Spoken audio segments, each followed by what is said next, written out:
আসসালামু আলাইকুম। আমি মদিনা খানম, প্রভাষক সমাজকর্ম, মির্জাপুর সরকারি কলেজের অনলাইন ভিত্তিক ক্লাসে তোমাদের স্বাগতম। আজকে আমি তোমাদের যে ক্লাসটি নিব সে একটা ক্লাস একই সাথে দুইটা ক্লাসকে কভার করবে। একটা হচ্ছে স্নাতক 5 প্রথম বর্ষ দ্বিতীয় পত্র, পত্রের নাম হচ্ছে চাহিদা এবং বাংলাদেশের সামাজিক সমস্যা, অধ্যায় 6, একাদশ দ্বাদশ শ্রেণী প্রথম পত্র, অধ্যায় 2। ঠিক আছে, আজকে আমি তোমাদের যে ক্লাসটা নিব সেটা হচ্ছে মানব সভ্যতার বিকাশে শিল্প বিপ্লব মাইলফলক হিসেবে বিবেচিত হয় কেন। আরেকটা হচ্ছে সমাজ জীবনে শিল্প বিপ্লবের প্রভাব। ঠিক আছে, তো আসলে আমি মাইলফলকটা আসলে কি, শিল্প বিপ্লব মাইলফলক হিসেবে বিবেচিত হয় কেন, আসলে মাইলফলকটা কি। আমরা জানি শিল্প বিপ্লব সুদূর প্রসারী, বহুমুখী, বিচিত্র এবং মানব সভ্যতার বিকাশে অর্থনৈতিকভাবে, রাজনৈতিকভাবে, মানুষের সমাজ ব্যবস্থায় এবং মানুষের চিন্তার জগতে এক আমূল পরিবর্তন বয়ে আনে, তাই না? তাহলে আমি কি বলছি, শিল্প বিপ্লব সুদূর প্রসারী, বহুমুখী, তাই না? তারপর আরেকটা কি বলছি, বিচিত্র এবং দীর্ঘ সময়ব্যাপী বিশ্বের অর্থনীতি, রাজনীতি, সমাজ ব্যবস্থা এবং চিন্তার জগতে আমূল পরিবর্তন বয়ে আনে। মানব সভ্যতার ইতিহাসে এরূপ পরিবর্তন পূর্বে কখনোই দেখা যায়নি, তাই না? শিল্প বিপ্লব কিন্তু নতুন নতুন অনেক সমস্যার সৃষ্টি করেছে, অনেক নতুন নতুন সমস্যা, জটিল সমস্যার সৃষ্টি করেছে।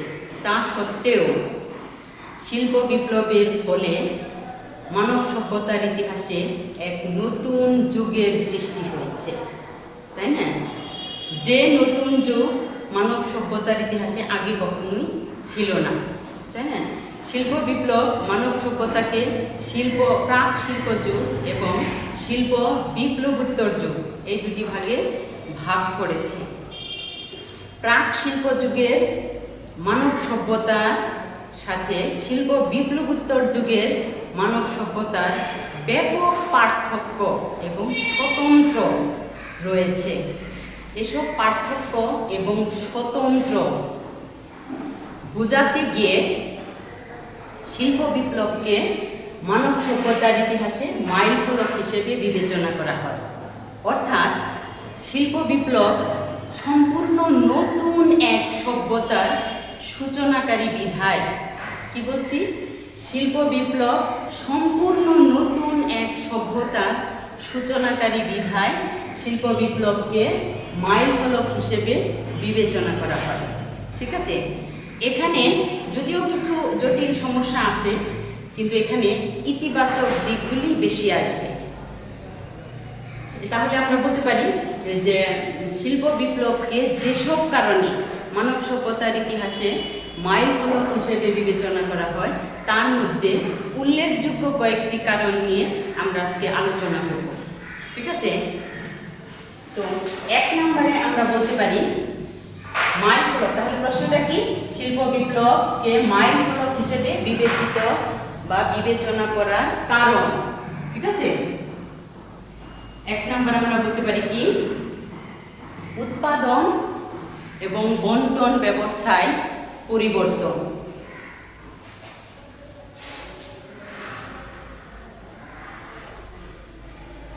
উৎপাদন ও বন্টন ব্যবস্থার পরিবর্তন।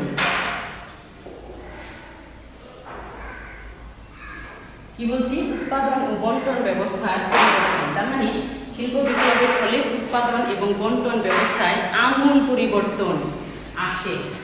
2 নম্বরে আমরা বলতে পারি প্রাকৃতিক শক্তি ও সম্পদকে মানব কল্যাণে ব্যবহার।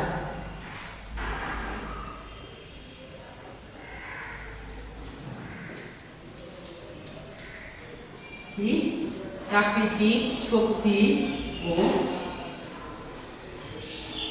সম্পদকে মানব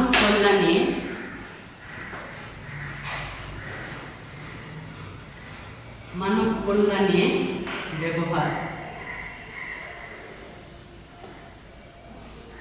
শিল্প বিপ্লব আমাদের যে প্রাকৃতিক সম্পদ আছে, শক্তি আছে, যেমন কয়লা, বিদ্যুৎ, গ্যাস, পরমাণু শক্তি, এসব এই প্রাকৃতিক শক্তিকে মানব কল্যাণে বা মানুষের উন্নয়নে ব্যবহার করার সুযোগ সৃষ্টি করে দেয় আমাদের কি শিল্প বিপ্লব। 3 নম্বরে আমরা বলতে পারি জীবনযাত্রার আমূল পরিবর্তন।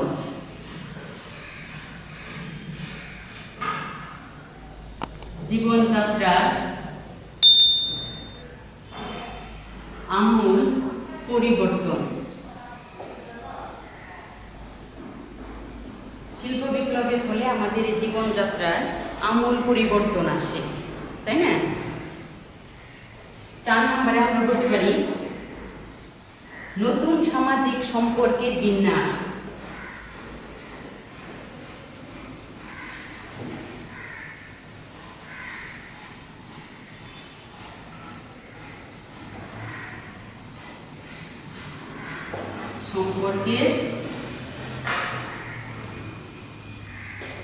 শিল্প বিপ্লবের ফলে নতুন সামাজিক সম্পর্কের বিন্যাস হয়েছে।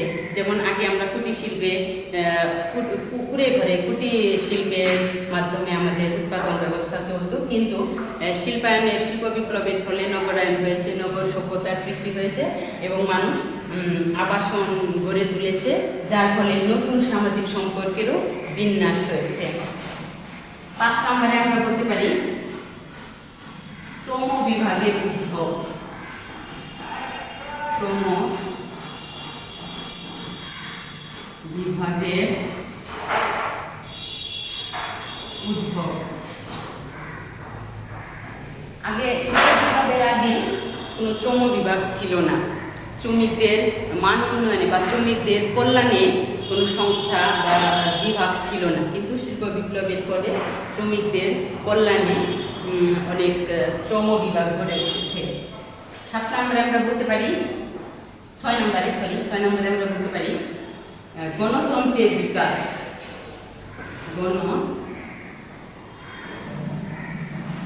গণতন্ত্রের বিকাশ। শিল্প বিপ্লবের পরে গণতন্ত্রের বিকাশ হয়েছে। 7 নম্বরে আমরা বলতে পারি পুঁজিবাদের বিকাশ।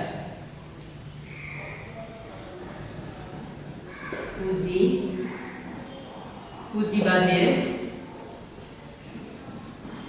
বিকাশ। শিল্প বিপ্লবের আগে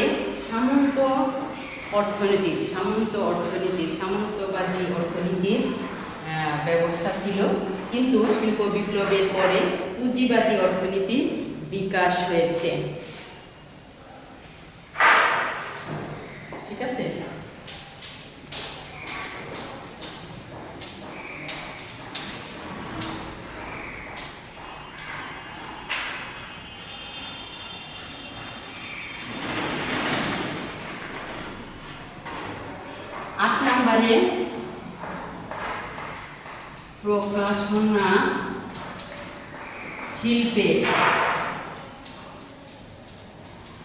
প্রকাশনা শিল্পের উদ্ভব। শিল্প বিপ্লবের পরে প্রকাশনা শিল্পের উদ্ভব হয়েছে। আন্তর্জাতিক বাণিজ্যের প্রসার।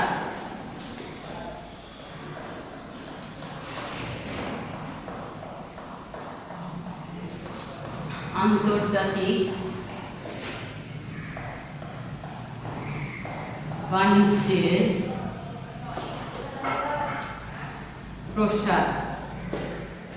শিল্প বিপ্লবের পর ব্যবসা বাণিজ্যের ক্ষেত্রে আন্তর্জাতিকভাবে প্রসার হয়েছে। ঠিক আছে? কর্মসংস্থানের সৃষ্টি। 10 নম্বরে আমরা বলতে পারি কি কর্মসংস্থানের সৃষ্টি।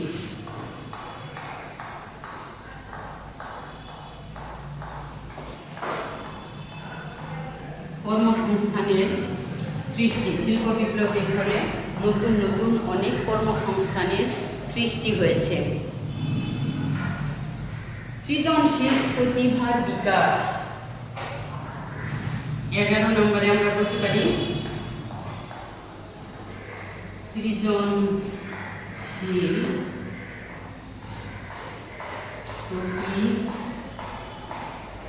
প্রতিভার বিকাশ। সৃজনশীল প্রতিভার বিকাশ হয়েছে শিল্প বিপ্লবের পরে। মানব জীবন সহজ এবং আরামদায়ক হয়েছে। 11 নম্বর। 12 নম্বরে আমরা বলতে পারি মানব জীবন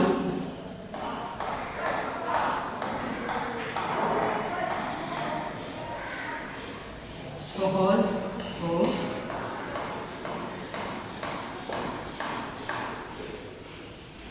আরামদায়ক।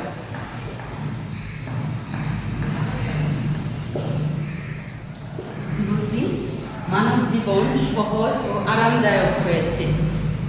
13 নম্বরে আমরা বলতে পারি আধুনিক সমাজকর্মের বিকাশ হয়েছে।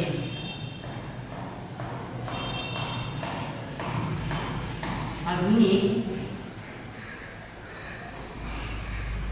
সমাজ কল্যাণের বিকাশ। ঠিক আছে, তাহলে এই যে কারণগুলি আমি বললাম, শিল্প বিপ্লব মানব সভ্যতার ইতিহাসে শিল্প বিপ্লব মাইলফলক হিসেবে বিবেচিত হয় কেন?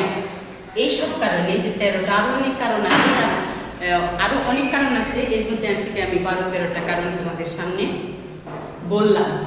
এইসব কারণে শিল্প বিপ্লবকে মানব সভ্যতার বিকাশে মাইল ফলক হিসেবে বিবেচনা করা হয়। এই যে কারণগুলি আমি বললাম, এগুলি কিন্তু আবার সমাজ জীবনে শিল্প বিপ্লবের প্রভাব যে হয়, এই প্রভাবে ইতিবাচক দিকও। ঠিক আছে, আমরা যখন প্রত্যেকটা জিনিসেরই কিন্তু ইতিবাচক দিক আছে, নেতিবাচক দিক আছে, তাই না? আমরা যখন এই প্রশ্নটা আলোচনা করব, সমাজ জীবনে শিল্প বিপ্লবের প্রভাব, এই প্রভাবের কিন্তু দুইটা দিক আছে, একটা হলো ইতিবাচক দিক, আরেকটা হচ্ছে কি নেতিবাচক দিক। এই ইতিবাচক দিকগুলি এই যে 13টা পয়েন্ট আমি বললাম, কারণ যেটা হচ্ছে মাইল ফলকের কারণ, এই মাইল ফলকের কারণ যে আমি 13টা বললাম, এই 13টা কারণই হচ্ছে সমাজ জীবনে শিল্প বিপ্লবের ইতিবাচক দিক। ঠিক আছে, তাহলে আমি আর এই ইতিবাচক দিকটা আলোচনা করব না।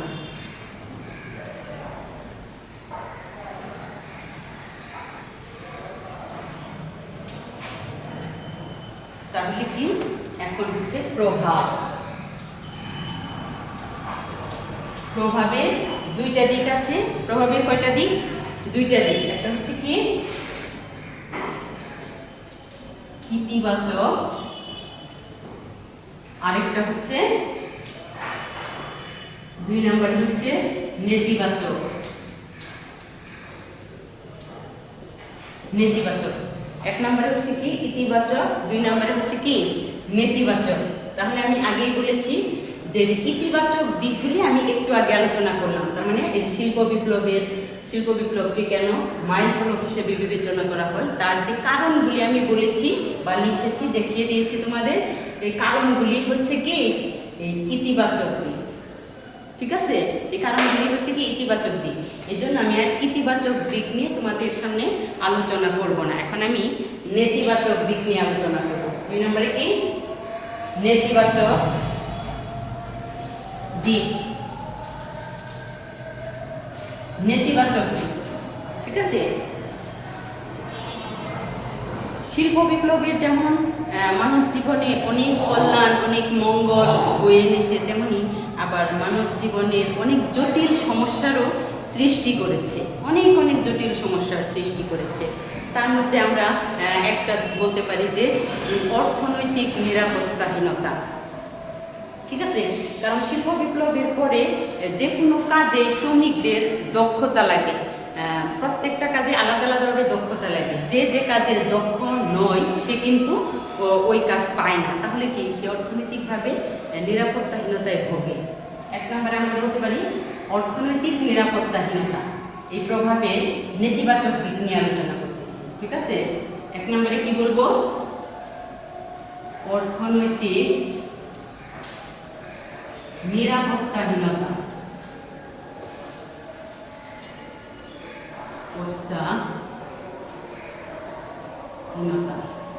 অর্থনৈতিক নিরাপত্তাহীনতা। 2 নম্বরে আমরা বলবো শিল্প দুর্ঘটনা বৃদ্ধি। এই যে শিল্প বিপ্লবের পরে যে মানুষ কলকারখানায় কাজ করে, এতে কি হয়? শিল্প দুর্ঘটনা বৃদ্ধি পেয়েছে।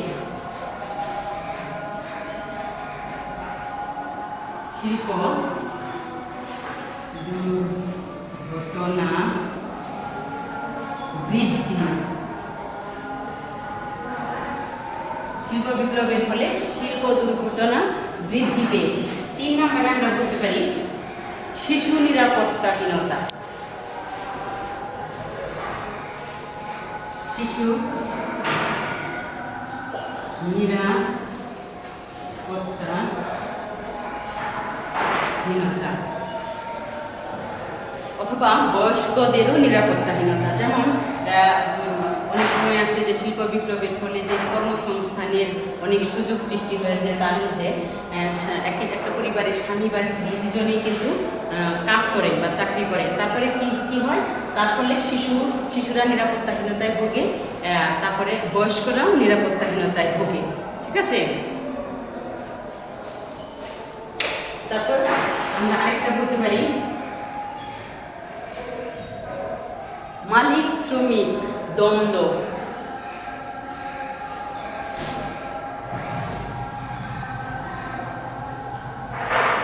মালিক শ্রমিক দ্বন্দ্ব। শিল্প বিপ্লবের ফলে যে শহরায়ন হয়েছে বা নগরায়ন হয়েছে, তার ফলে কলকারখানায় মালিক এবং শ্রমিকদের মধ্যে বিরোধ বা দ্বন্দ্ব আস্তে আস্তে বাড়তেছে। নেক্সট হচ্ছে কি? 5 নম্বরে আমরা বলতে পারি শিশু শ্রম বৃদ্ধি। এই যে শিল্পায়নের ফলে নগরায়ন বা শিল্পায়ন হচ্ছে, তার মধ্যে শিশুরাও কি করতেছে? কাজ করতেছে। এতে কি হয়? শিশু শ্রম বৃদ্ধি পাচ্ছে। শিশু শ্রম বৃদ্ধি, শিশু শ্রম বৃদ্ধি পাচ্ছে। ঠিক আছে, তারপরে আমরা বলতে পারি অপরাধ ও কিশোর অপরাধ প্রবণতা বাড়তেছে। কি বলছি? 6 নম্বরে অপরাধ ও কিশোর অপরাধ।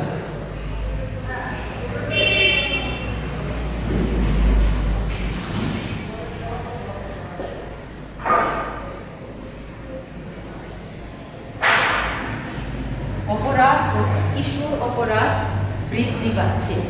ঠিক আছে, অপরাধ আর কিশোর অপরাধ প্রবণতা কি হচ্ছে? বৃদ্ধি পাচ্ছে।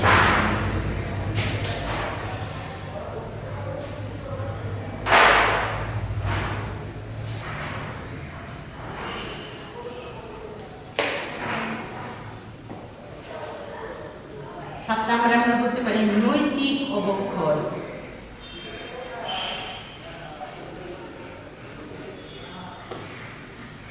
মানুষের নৈতিক মূল্যবোধ বা নৈতিকতার অবক্ষয় হচ্ছে শিল্প বিপ্লবের পরে আস্তে আস্তে। কুটির শিল্প ধ্বংস হচ্ছে, বিলোপ সাধন হচ্ছে। কুটির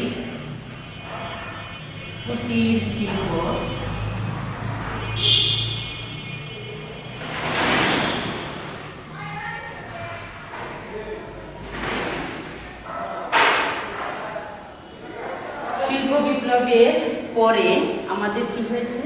কুটির শিল্প ধ্বংস হয়েছে বা বিলোপ সাধন হয়েছে। ঠিক আছে, এর ফলে অনেকে আবার কুটির শিল্পে যারা নিয়োজিত ছিল তারা কিন্তু আবার বেকারও হয়ে গেছে, তাই না? মানুষের চাহিদা বৃদ্ধি পাচ্ছে।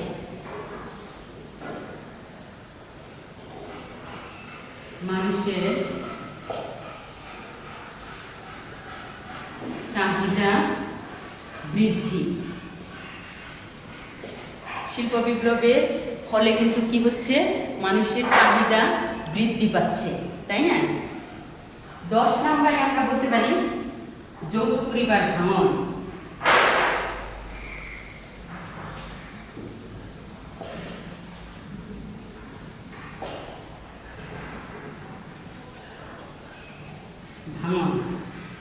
শিল্প বিপ্লবের ফলে আমাদের যৌথ পরিবার ভেঙে একক পরিবারে রূপান্তরিত হচ্ছে, কারণ শিল্প বিপ্লবের ফলে শিল্পায়ন নগরায়ন হয়েছে। আর দেখা যায় যে শিল্পায়নে যারা শিল্পক্ষেত্রে যারা কাজ করে বা চাকরি করেন তাদের কিন্তু ফ্যামিলির সবাইকে নিয়ে নগরে বসবাস করা সম্ভব হচ্ছে না, ফলে আমাদের যৌথ পরিবার ভেঙে যাচ্ছে। ঠিক আছে, তারপরে আমরা পরিবেশ দূষণ হচ্ছে।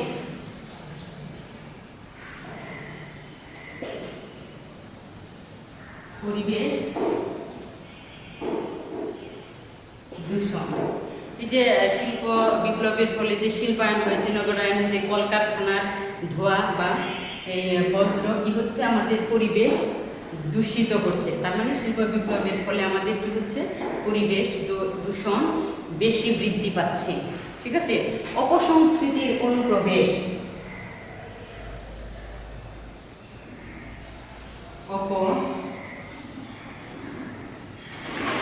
সংস্কৃতির অনুপ্রবেশ। শিল্প বিপ্লবের ফলে কি হচ্ছে, অপসংস্কৃতির অনুপ্রবেশ হচ্ছে। ঠিক আছে, আকাশ সংস্কৃতির এসবের অনুপ্রবেশ হচ্ছে।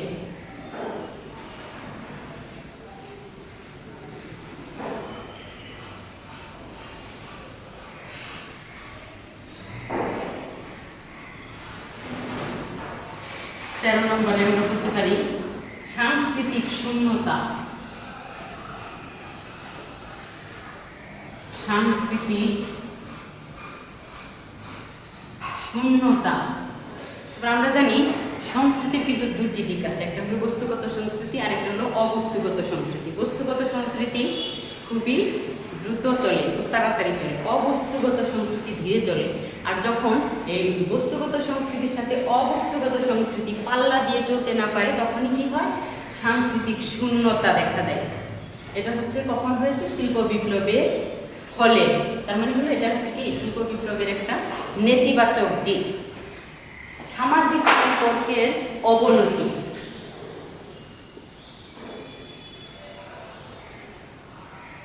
সামাজিক